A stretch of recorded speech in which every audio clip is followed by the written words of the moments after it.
ನಮಸ್ಕಾರ. ನಾನು ಪ್ರಿಯಾಂಕಾ. ಹೇಳಿ ಹೋಗು ಕಾರಣ. ಈ ಪುಸ್ತಕ ಬರೆದಿರುವವರು ರವಿ ಬೆಳಗೆರೆ ಅವರು. ಇದು ಮುಂಚೆ ಪುಟ್ಟ ಪುಟ್ಟ ಕಥೆಯಾಗಿ ಪತ್ರಿಕೆಯಲ್ಲಿ ಪ್ರಕಟವಾಗುತ್ತಿತ್ತು. ಆದರೆ ಎಲ್ಲರೂ ರವಿ ಬೆಳಗೆರೆಯವರನ್ನು ಪೀಡಿಸಿ ಪುಸ್ತಕವನ್ನಾಗಿ ಬದಲಾವಣೆ ಮಾಡುವಂತೆ ಕೋರಿಕೊಂಡಿದ್ದರು. ಹಾಗೆ ಬಂದಿದ್ದು ಈ ಪುಸ್ತಕ ಹೇಳಿ ಹೋಗು ಕಾರಣ. ಇದೊಂದು ಪ್ರೇಮ ಕಥೆ.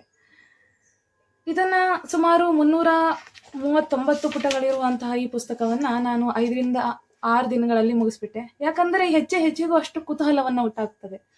ಪ್ರತಿಯೊಂದು ಲೈನ್ ಓದಿದಾಗ್ಲೂ ನಿಮ್ಗೆ ನೆಕ್ಸ್ಟ್ ಏನಾಗುತ್ತಪ್ಪ ಅನ್ನೋ ಒಂದು ಕುತೂಹಲ ಯಾವಾಗ್ಲೂ ನಿಮ್ಮ ಮೆದೆಯಲ್ಲಿ ಮೂಡಿಸುವಂತೆ ಈ ಪುಸ್ತಕವನ್ನ ಬರೆದಿದ್ದಾರೆ. ಇದೊಂದು ಪ್ರೇಮ ಕಥೆ. ಈ ಕಥೆಯಲ್ಲಿ ಏನಪ್ಪಾ ಇದೆ ಅಂತದ್ದು ಅಂದ್ರೆ, ಪ್ರೀತಿ ಅನ್ನೋದು ಎಂಥ ಕನಸುಗಳನ್ನಾದರೂ ಸಾಧಿಸುವಂತೆ ಮಾಡುತ್ತದೆ, ಮತ್ತೆ ಅದೇ ಪ್ರೀತಿ ತನ್ನ ಕನಸುಗಳನ್ನು ಅರ್ಧಕ್ಕೆ ನಿಲ್ಲಿಸುವಂತೆಯೇ ಮಾಡುತ್ತದೆ ಅಂತ ಹೇಳಿರುವಂತ ಪುಸ್ತಕವಿದು. ಹಿಮವಂತ ಒಬ್ಬ ಸಾಮಾನ್ಯ ಮಿಠಾಯಿ ಮಾರುವಂತಹ ಹುಡುಗ ತನ್ನ ಪ್ರೀತಿಗಾಗಿ ತನ್ನ ಪ್ರೀತಿಯಲ್ಲಿ ಬಿದ್ದು ದೊಡ್ಡ ದೊಡ್ಡ ಕನಸುಗಳನ್ನು ಕಟ್ಟಿ ಲಕ್ಷಾಧೀಶ್ವರನಾದರೂ ಕೂಡ ಕೊನೆಯಲ್ಲಿ ತನ್ನ ಕನಸು ಅರ್ಧಕ್ಕೆ ಉಳಿದಂತಹ ಕಥೆ ಇದು. ಈ ಪುಸ್ತಕ ಓದೋ ಅಷ್ಟರಲ್ಲಿ ನಿಜವಾಗ್ಲೂ ನಿಮ್ಮ ಕಣ್ಣು ಒಂದ್ಸಲನಾದ್ರೂ ನೀರಾಡಿಯೇ ಆಡುತ್ತವೆ. ನನಗೆ ಗೊತ್ತಿಲ್ಲ, ನಿಜವಾಗ್ಲೂ ಈ ಪುಸ್ತಕ ಓದೋ ಅಷ್ಟರಲ್ಲಿ ನಾನು ಅದೆಷ್ಟು ಸಲ ಕಣ್ಣೀರು ಬಂತು ನನಗೆ ಗೊತ್ತಿಲ್ಲ. ರಾತ್ರಿ ಮಲಗಿದಾಗಲೆಲ್ಲ ಈ ಪಾತ್ರಗಳ ಬಗ್ಗೆ, ಈ ಕಥೆಯ ಬಗ್ಗೆ ಕನವರಿಸುತ್ತಲೇ ಇದ್ದೆ. ನಮ್ಮ ಮನೇಲಿ ಎಷ್ಟು ಹೇಳಿದ್ರು ಕೂಡ ನಾನು ಈ ಪುಸ್ತಕ ಬಿಡದಲೇ ಕೊನೆಗೂ ಮುಗಿಸಿ ಆಗಿದೆ. ಈ ಪುಸ್ತಕದ ರಿವ್ಯೂ ನಿಮ್ಮೊಂದಿಗೆ ಹಂಚಿಕೊಳ್ಳುವ ಆಸೆ ನನಗೆ ತುಂಬಾ ಇದೆ. ಇಷ್ಟು ಸೊಗಸಾದಂತಹ ಪುಸ್ತಕ ಓದಿದ ಮೇಲೆ ಇದ್ರ ಮೇಲೆ ರಿವ್ಯೂ ಮಾಡದೆ ಕೂರಕ್ಕೆ ನನ್ನ ಕೈಲಿ ಆಗ್ಲೇ ಇಲ್ಲ. ಚನ್ನರಾಯಪಟ್ಟಣದಲ್ಲಿ ಒಂದು ಹುಡುಗಿ ಇದ್ಲು. ಅವಳ ಹೆಸರೇ ಪ್ರಾರ್ಥನಾ. ಚನ್ನರಾಯಪಟ್ಟಣದಿಂದ ಒಂದು ಬಡತನ ಮನೆಯಿಂದ ಬಂದಿದ್ದಂಥವಳು ಪ್ರಾರ್ಥನಾ ಅವಳ ಮನೆಯಲ್ಲಿ ನಡೆದಂತ ಒಂದು ಹೇಸಿಗೆಯ ಕೆಲಸವನ್ನು ನೋಡಿ ತಾನು ಮನೆಯನ್ನು ಬಿಟ್ಟು ಹೊರ ಬಂದ್ಬಿಡ್ತಾಳೆ. ಇತ್ತ ಹಿಮವಂತ, ಅವನದು ಮೊದಲನೇದು ಬಂದು ಶಿವಮೊಗ್ಗದಲ್ಲೇ ನೆಲೆಸಿರ್ತಾನೆ. ಅಲ್ಲಿ ಪ್ರಾರ್ಥನಾಗಿ ಸಿಗುವಂಥದ್ದು ಹಿಮವಂತ. ಸುಮಾರು ಚನ್ನರಾಯಪಟ್ಟಣದಿಂದ ಶಿವಮೊಗ್ಗ ತನಕ ಕಾಲ್ನಡಿಗೆಯಲ್ಲೇ ನಡೆಸ್ಕೊಂಡು ಬರ್ತಿರ್ತಾನೆ ಹಿಮವಂತ ಪ್ರಾರ್ಥನಾಳನ್ನ. ಅಲ್ಲಿಯವರೆಗೂ ಅವರಿಬ್ಬರಲ್ಲೂ ಏನೂ ಭಾವನೆ ಇರೋದಿಲ್ಲ. ಆದರೆ ಹೋಗ್ತಾ ಹೋಗ್ತಾ ಅಷ್ಟು ಕಂಫರ್ಟ್ ಕೊಟ್ಟಂತಹ ಹಿಮವಂತನೊಂದಿಗೆ ಪ್ರೀತಿ ಮೊದಲು ಬೆಳೆದದು ಪ್ರಾರ್ಥನಾಳಲ್ಲಿಯೇ. ಪ್ರಾರ್ಥನಾ ಆ ಕತ್ತಲಲ್ಲಿ ನಡೆಯುತ್ತಾ ಕಾಲೆಡವಿ ಹೆಬ್ಬೆರಳು ಸೀಳಿದರೂ ಕೂಡ ಅವನೊಂದಿಗೆ ಯಾವುದೋ ಒಂದು ನಂಬಿಕೆಯಲ್ಲಿ ರಾತ್ರಿ ಎದ್ದು ಬಂದ್ಬಿಟ್ಟಿರ್ತಾಳೆ. ಅವಳಿಗೂ ಕೂಡ ಗೊತ್ತಿರಲ್ಲ ಅವನೇನು ಎತ್ತ ಏನೋ ಗೊತ್ತಿರಲ್ಲ ಅವಳಿಗೆ. ಬಟ್ ಸ್ಟಿಲ್ ಅವಳು ಅವನ ಜೊತೆಗೆ ನಂಬ್ಕೊಂಡು ಶಿವಮೊಗ್ಗ ತನಕ ನಡ್ಕೊಂಡು ಬಂದಿರ್ತಾಳೆ. ಹಿಮವಂತನೂ ಅಷ್ಟೇ, ಅಷ್ಟು ದೂರ ನಡಿಬೇಕಲ್ಲಪ್ಪ ಅಂತ ಒಂದು ಸ್ವಲ್ಪನೂ ಯೋಚನೆ ಮಾಡದೆ ಇನ್ನೇನು ಒಂದ್ ಸ್ವಲ್ಪ ಮಟ್ಟಿಗೆ ಕಾಲಿಟ್ರೆ, ಇನ್ನೆರಡು ಹೆಜ್ಜೆನಿಟ್ರೆ ಇನ್ನೇನು ಬೀರೂರು ಬರುತ್ತದೆ, ಇನ್ನೇನು ಅರಸೀಕೆರೆ ಬರುತ್ತೆ, ಇನ್ನೇನು ಕಡೂರು ಬರುತ್ತೆ, ಇನ್ನೇನು ಬೀರೂರು ಬರುತ್ತೆ, ಆಮೇಲೆ ತರೀಕೆರೆ, ಆಮೇಲೆ ಭದ್ರಾವತಿ, ಆಮೇಲೆ ಶಿವಮೊಗ್ಗ, ಇನ್ನೇನು ಮುಟ್ಟಿದೆವು ಅಂತ ಪ್ರತಿ ಹೆಜ್ಜೆಯಲ್ಲೂ ಭರವಸೆಯನ್ನ ನೀಡುತ್ತಾ ಪ್ರಾರ್ಥನಾಳನ್ನ ತನ್ನ ಶಿವಮೊಗ್ಗದಲ್ಲಿ ಇದ್ದಂತಹ ತನ್ನ ಚಿಕ್ಕದೊಂದು ಬಾಡಿಗೆ ಮನೆಯಲ್ಲಿ ಬರ್ತಾನೆ. ಶಾಂತಪ್ಪ ಅನ್ನೋನು ಆ ಬಾಡಿಗೆ ಮನೆಯ ಓನರ್ ಆಗಿರ್ತಾನೆ. ಈ ಹಿಮವಂತನಿಗೆ ಆ ಬಾಡಿಗೆ ಮನೆಯನ್ನ ತನ್ನ ಹಿತ್ತಲಿನಲ್ಲಿದ್ದ ಒಂದು ಚಿಕ್ಕದಂತ ಒಂದು ಪುಟ್ಟದಂತಹ ಮನೆಯನ್ನ ಬಾಡಿಗೆ ಕೊಟ್ಟಿರ್ತಾನೆ. ಅವನಿಗೂ ಅಷ್ಟು ಭರವಸೆ ಇರಲ್ಲ ದ್ಯಾಟ್ ಅವನು ಪ್ರಾರ್ಥನಾಳನ್ನ ಪ್ರೀತಿಸ್ತಾನ ಅಥವಾ ಬಾಳಿಸ್ತಾನ ಅಂತ. ಹಿಮವಂತ ಒಂದು ಸಲ ಪ್ರಾರ್ಥನಾ ಕೇಳಿರ್ತಾನೆ, ನೀನ್ ಆಗ್ಬೇಕು ಅಂತ. ಅವಳು ಡಾಕ್ಟರ್ ಆಗ್ಬೇಕು ನಾನು ಅಂತ ತನ್ನ ಹೊಳಪು ಉಳ್ಳ ಕಣ್ಣುಗಳಲ್ಲಿ ಹೇಳಿರ್ತಾಳೆ. ಹಿಮವಂತ ಅವತ್ತಿನಿಂದಲೇ ಕಟ್ಟಿದ ಆ ದೊಡ್ಡ ದೊಡ್ಡ ಕನಸು. ಅವನು ಸಾಮಾನ್ಯವಾದ ಮಿಠಾಯಿ ಮಾಡುವಂತವನಾಗಿದ್ರೂ ಕೂಡ ಪ್ರಾರ್ಥನಾ ಓದಿಸ್ಲೇಬೇಕು, ಪ್ರಾರ್ಥನಾ ಡಾಕ್ಟರ್ ಅನ್ನಾಗ್ಲಿ ಮಾಡಲೇಬೇಕು, ತನ್ನಂತೆ ಇರುವ ಬಡವರನ್ನ ಅವಳು ಸಾಕಿ ಸಲಹಬೇಕು, ಆರೋಗ್ಯವನ್ನ ಎಲ್ಲೆಡೆ ಹಂಚಬೇಕು, ಬಡವರಿಗೆ ಒಂದೆರಡು ಕೈತುತ್ತು ಕೊಡಬೇಕು ಅಂತೇಳಿ ಎಷ್ಟೇ ಕಷ್ಟ ಬಿದ್ರೂ ಹಿಮವಂತ ಪ್ರಾರ್ಥನನ್ನ ಓದಿಸ್ತಾನೆ. ಫಸ್ಟಿಗೆ ಅವಳು ಮಾಸ್ ಕಾರ್ಡ್ ಕೂಡ ಇಲ್ಲದೆ ಬಂದಿರುವಂತ ಹುಡುಗಿಗೆ ಈಗ ಮೆಡಿಕಲ್ ಸೀಟ್ ಬೇಕು. ಮೆಡಿಕಲ್ ಸೀಟ್ಗೋಸ್ಕರ ಅವನು ಶಾಂತಪ್ಪನ ಹತ್ರ ಒಂದಿಷ್ಟು ಸಾಲ ಮಾಡಿ ದಾವಣಗೆರೆಯಲ್ಲಿ ಇರುವಂತಹ ಒಂದು ಮೆಡಿಕಲ್ ಕಾಲೇಜಿನಲ್ಲಿ ಕಸೂತಿ ಕಾವೇರಮ್ಮನ ಸಹಾಯದಿಂದ ಒಂದು ಸೀಟ್ ಕೊಡಿಸೇ ಬಿಡ್ತಾನೆ. ಪ್ರಾರ್ಥನಾಳು ನೀಟ್ ಪರೀಕ್ಷೆ ಬರಿಬೇಕಿರುತ್ತೆ. ಆ ಪರೀಕ್ಷೆಗೆ ಓದೋದಕ್ಕೆ ತುಂಬಾ ಅಣಿವು ಮಾಡಿಕೊಡ್ತಾನೆ ಹಿಮವಂತ. ಅವಳು ಎಲ್ಲಿ ಮಲಗಿದ್ರೋ ಒಂದು 10 ಮಾರ್ಕ್ ಕಡಿಮೆ ಆಗುತ್ತೋ ಅಂತೇಳಿ ಅವಳು ಎದ್ದು ಓದುತ್ತಿರುವಾಗ, ಎಕ್ಸಾಮಿಗೆ ಪ್ರಿಪೇರ್ ಆಗುವಾಗ ಹಿಮವಂತನು ಕೂಡ ಎದ್ದು ಕಣ್ಣಿನಲ್ಲಿ ಎಣ್ಣೆ ಬಿಡ್ಕೊಂಡು ಅವಳಿಗೆ ಸಪೋರ್ಟ್ ಮಾಡಿ, ಒಂದು ಸಪೋರ್ಟ್ ಸಿಸ್ಟಮ್ ಆಗಿ ಓದೋದಕ್ಕೆ ಹೆಲ್ಪ್ ಮಾಡಿ, ಕೊನೆಗೂ ಅವಳಿಗೆ ಒಂದು ಡಾಕ್ಟರನ್ನಾಗಿ ಮಾಡಲಿಕ್ಕಂತ ಒಂದು ಕಾಲೇಜಿಗೆ, ದಾವಣಗೆರೆಯಲ್ಲಿರುವಂಥ ಕಾಲೇಜಿಗೆ ಸೇರಿಸ್ತಾರೆ. ಅವಳಲ್ಲಿಯೂ ಹಿಮವಂತನನ್ನ ಬಿಟ್ಟಿರ್ಬೇಕಲ್ಲ ಅನ್ನೋ ಸಂಕಟ, ಇತ್ತ ಹಿಮವಂತನಿಗೂ 5 ವರ್ಷಗಳ ಕಾಲ ಪ್ರಾರ್ಥನನ್ನ ಬಿಟ್ಟು ಇರ್ಬೇಕಲ್ಲ ಅಂತ ಸಂಕಟ. ಆದರೆ ಹಿಮವಂತನಿಗೆ ಅದೊಂದು ನಂಬಿಕೆ ಇತ್ತು, ದಾಟ್ ಅವಳು ಬರ್ತಾಳೆ, ಅವನ ಕನಸು ಪೂರೈಕೆ ಆಗುತ್ತೆ. ಅವಳು ಡಾಕ್ಟರ್ ಆಗಿ ಬರುವಾಗ ಡಾಕ್ಟರ್ ಪ್ರಾರ್ಥನಾ ಆಗಿ ಬರ್ತಾಳೆ, ಬರೀ ಪ್ರಾರ್ಥನಾ ಆಗಿ ಬರೋದಿಲ್ಲ, ಡಾಕ್ಟರ್ ಪ್ರಾರ್ಥನಾ ಆಗಿ ಬರ್ತಾಳೆ, ಎಲ್ಲ ಬಡವರಿಗೂ ಅವಳು ಆರೋಗ್ಯವನ್ನ ನೀಡ್ತಾಳೆ ಅನ್ನೋ ಒಂದು ಕನಸನ್ನ ಕಟ್ತಾನೆ ಹೋಗ್ತಾನೆ.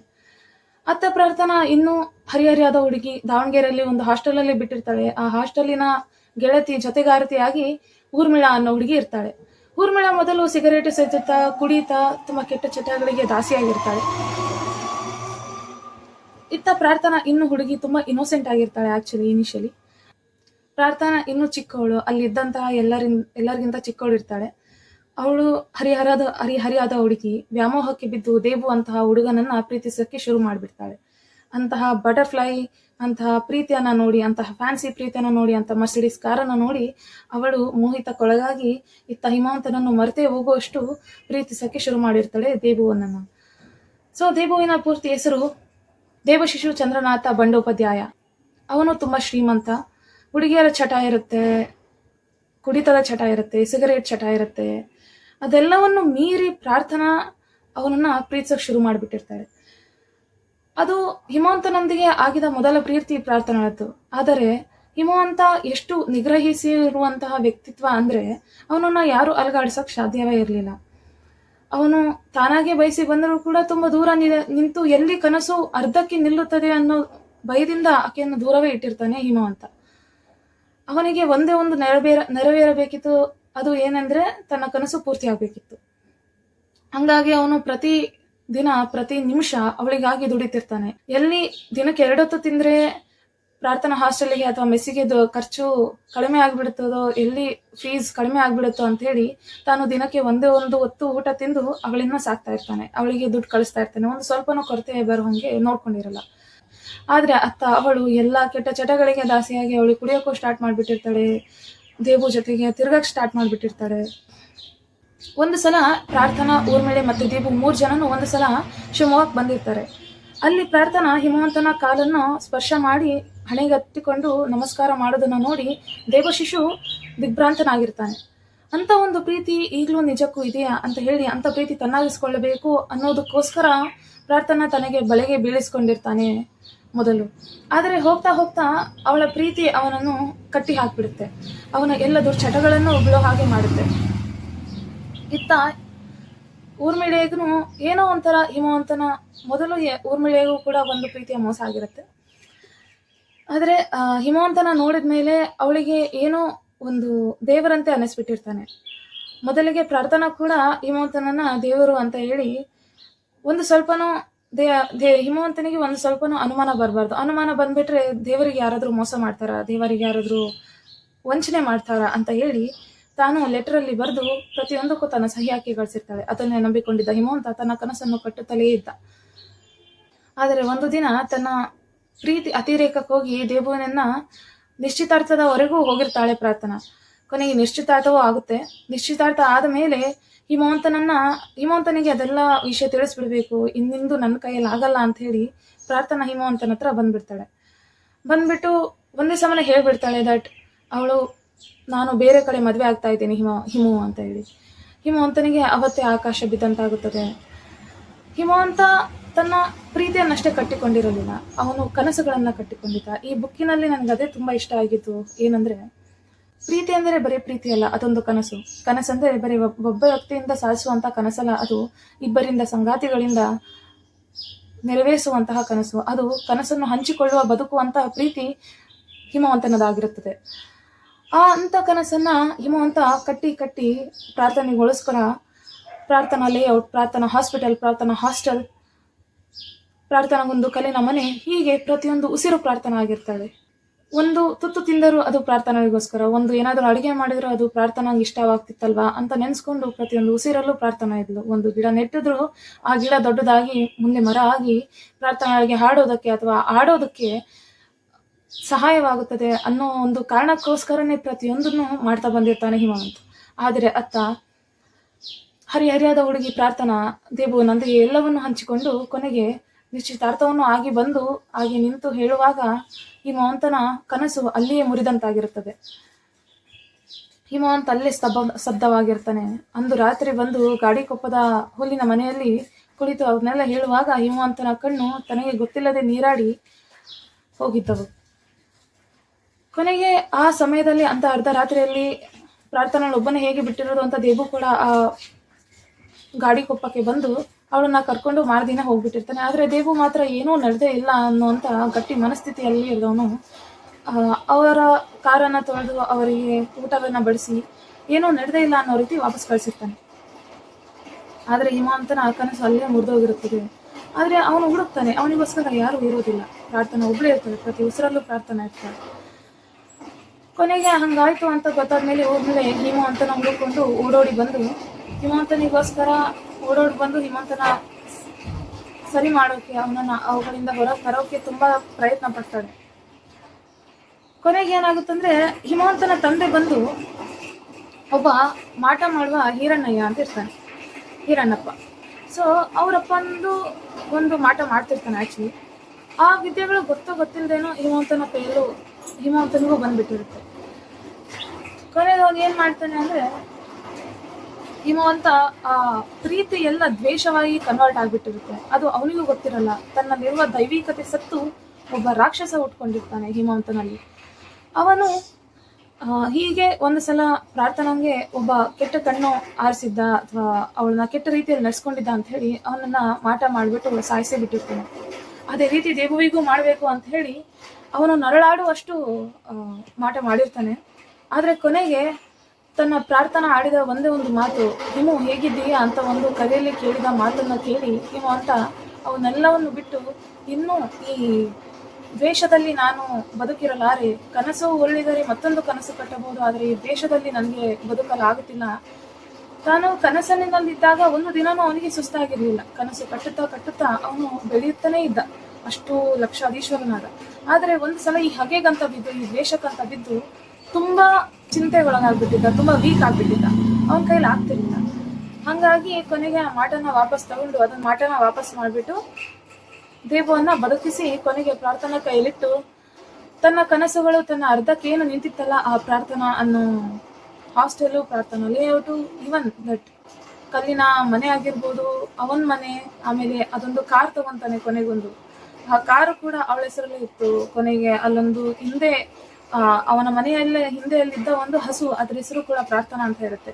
ಕೊನೆಗೆ ಎಲ್ಲವನ್ನು ಅವಳ ಕೈಯಲ್ಲಿಟ್ಟು ಕೊನೆಗೆ ಈ ಕನಸು ಇನ್ನು ನಿನ್ನದಮ್ಮ ಡಾಕ್ಟ್ರೇ ಅಂತ ಹೇಳಿ ಅವಳಿಗೂ ಪ್ರಾರ್ಥನಾಳಿಗೂ ಮತ್ತೆ ದೇವುವಿಗೂ ತನ್ನ ಕನಸನ್ನು ಅವರಿಗೆ ವರ್ಗಾವಣೆ ಮಾಡಿ ತನ್ನ ಗುಡಿಸಲಿಗೆ ವಾಪಸ್ ಹೊರಟ್ಬಿಡ್ತಾನೆ. ತನ್ನ ಮಿಠಾಯಿ ವ್ಯಾಪಾರವನ್ನೇ ಕಂಟಿನ್ಯೂ ಮಾಡೋದಕ್ಕೆ ವಾಪಸ್ ಹೊರಟ್ಬಿಡ್ತಾನೆ. ಇತ್ತ ಊರ್ಮಿಳೆಯದು ತಾಯಿಯಂತಹ ಕರಡು. ಅವಳು ತುಂಬಾ ಜಾಣೆ. ಅವಳು ಗೊತ್ತಿಲ್ಲದೇನೋ ಹಿಮವಂತನ ಪ್ರೀತಿಸಕ್ಕೆ ಶುರು ಮಾಡಿರ್ತಾಳೆ. ಅವನು ಸೋತಾಗಲೂ, ಅವನ ಕನಸು ಮುರಿದಾಗಲೂ ಅವನ ಜೊತೆಲಿದ್ದಿದ್ದು ಊರ್ಮಿಳೆ. ಕೊನೆಗೆ ಊರ್ಮಿಳೆಯೇ ಅವನ ಜೊತೆ ಆಗಿ ಅವನ ಕನಸನ್ನು ಮತ್ತೆ ಪುನರಾರಂಭಿತ ಮಾಡ್ತಾಳೆ ಅಂತ ನಾನು ಅನ್ಕೊಂತೀನಿ. ಸೊ ಅಷ್ಟೇನೆ ಕತೆ. ಕೊನೆಗೆ ಹಿಮವಂತ ಊರ್ಮಿಳೆಯ ಜೊತೆ ಸೇರಿಕೊಂಡು ಮೋಸ್ಟ್ಲಿ ಅವರು ಕನಸು ಮತ್ತೆ ಪುನರಾರಂಭ ಮಾಡ್ತಾರೆ. ಇತ್ತ ಪ್ರಾರ್ಥನಾ ಮತ್ತೆ ದೇವಶಿಶು ಇಬ್ಬರೂ ಒಳ್ಳೆ ಜೀವನ ಮಾಡ್ತಾರೆ ಅಂತ ಅಂದ್ಕೊಂಡು ಈ ಪುಸ್ತಕ ಮುಗೀತು. ತುಂಬ ಚೆನ್ನಾಗಿತ್ತು. ಆ್ಯಕ್ಚುಲಿ ಈ ಪುಸ್ತಕ ಫಸ್ಟ್ ಟೈಮ್ ಕನ್ನಡದ ಬುಕ್ ಓದಿರೋಂಥದ್ದು ನಾನು ಕಂಪ್ಲೀಟ್ ಆಗಿ. ಅದು ತುಂಬ ಕುತೂಹಲ ಆಯಿತು ದ್ಯಾಟ್ ನಾನು 5-6 ಡೇಸಲ್ಲೇ ಕಂಪ್ಲೀಟ್ ಪುಸ್ತಕ ಓದಿ ಮುಗಿಸಿದ್ದೆ. ರವಿ ಬೆಳಗೆರೆ ಅವ್ರದ್ದು ಇನ್ನೊಂದು ದುಂಡುಬಿ ಅಂತ ಕೂಡ ಬುಕ್ ಇದೆ, ಪುಸ್ತಕ ಇದೆ, ಅದನ್ನು ಕೂಡ ನಾನು ಓದಬೇಕು ಅಂತ ಅಂದ್ಕೊಂಡಿದ್ದೀನಿ. ಅಂಥದ್ದೇನಿದೆಯಪ್ಪ ಈ ಪುಸ್ತಕದಲ್ಲಿ ಅಂದರೆ ಎಲ್ರಿಗೂ ನಿಜವಾಗ್ಲೂ ತುಂಬ ಕುತೂಹಲ ಮೂಡಿತ್ತು. ಇದು ಪುಸ್ತಕ ಬಂದು ಸುಮಾರು 10 ವರ್ಷ ಮೇಲಾದರೂ ಕೂಡ ಈ ಪುಸ್ತಕ ಇತ್ತೀಚೆಗೆ ತುಂಬ ಫೇಮಸ್ ಆಗಿತ್ತು ಅಲ್ವಾ. ಅದೇ ಕುತೂಹಲದಿಂದಲೇ ನಾನು ಈ ಪುಸ್ತಕ ಖರೀದಿಸಿ ಓದಿದಂಥದ್ದು. ಏನಿತ್ತಪ್ಪ ಅಂತ ಒಂದು ಶಕ್ತಿ ಈ ಪುಸ್ತಕದಲ್ಲಿ ಅಂಥದ್ದೇನಿದೆ ಅಂದರೆ ಪ್ರೀತಿ ಅನ್ನೋದು ನಾನು ಆಗಲೇ ಹೇಳಿದಾಗೆ ಬರೀ ಪ್ರೀತಿ ಇರೋದಿಲ್ಲ. ಪ್ರೀತಿ ಅಂದರೆ ಒಂದು ಕನಸು. ಸೊ ಪ್ರೀತಿಯಿಂದ ಏನನ್ನಾದರೂ ಸಾಧಿಸಬಹುದು ಅಂತ ಈ ಪುಸ್ತಕದಲ್ಲಿ ಹೇಳಿದ್ದಾರೆ. ಅದಕ್ಕೆ ಸಾಕ್ಷಿಯೇ ಹಿಮವಂತ. ಅಷ್ಟೇ ಹೇಳುತ್ತಾ ಎಲ್ಲರ ಪ್ರೀತಿ ಯಶಸ್ವಿಯಾಗಲಿ ಅಂತ ಹೇಳ್ತಾ ನನ್ನ ರಿವ್ಯೂ ಅಬೌಟ್ ಹೇಳಿ ಹೋಗೋ ಕಾರಣನ ಇಲ್ಲೇ ಮುಗಿಸ್ತಾ ಇದ್ದೀನಿ. Thank you.